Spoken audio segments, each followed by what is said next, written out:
এই যে আমার মা আলুর পাঁপড় করছে। মা যেগুলো বানিয়ে নিয়ে এসেছে সেগুলো খাওয়া হয়ে গেছে। মা একটা একটা করে ওরকম করে পাতিয়ে দিয়েছে, আমি ঢেলে দেব।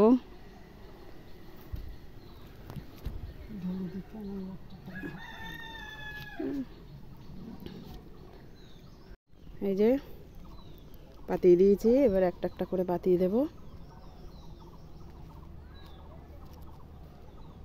আর করবে নাকি?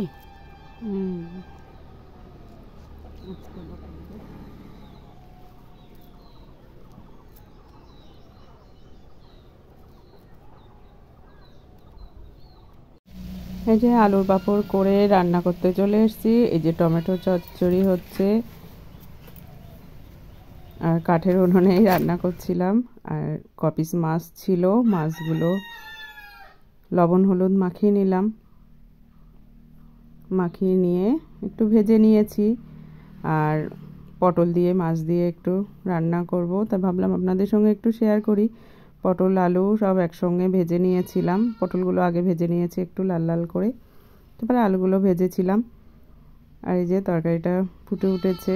আর সর্ষে আর জিরে একসঙ্গে বাটা। কে কে আমার মতন পটলের তরকারিতে সর্ষে বাটা খান কমেন্টের মাধ্যমে জানাবেন। আর তারপরে আবার জিরে ফোড়ন দিয়ে একটু সুমড়ে দিয়েছিলাম তরকারিটা খেতে কিন্তু সুন্দর হয়েছিল। আর উনুনের আগুনটা খুব জ্বলছিল, তো খুব ফুটছিল।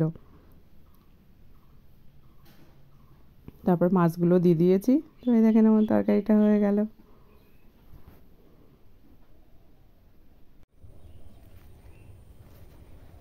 কি ব্যাপার বিকালবেলায় কি?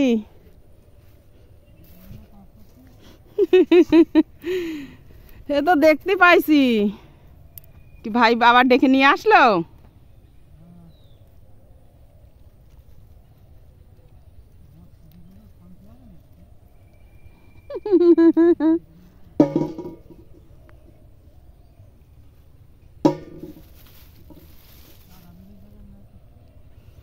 ও, এই যে আমার টমেটো গাছে টমেটো নেই, সব তুলে নিয়ে চলে গেছে।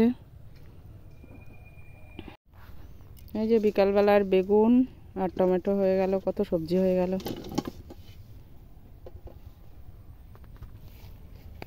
চলো, তাল গাছে মুচি নেই, আমি প্রত্যেকদিন আসি আর একটু দেখি। তা লেবু গাছে লেবু হয়েছে না? হুম।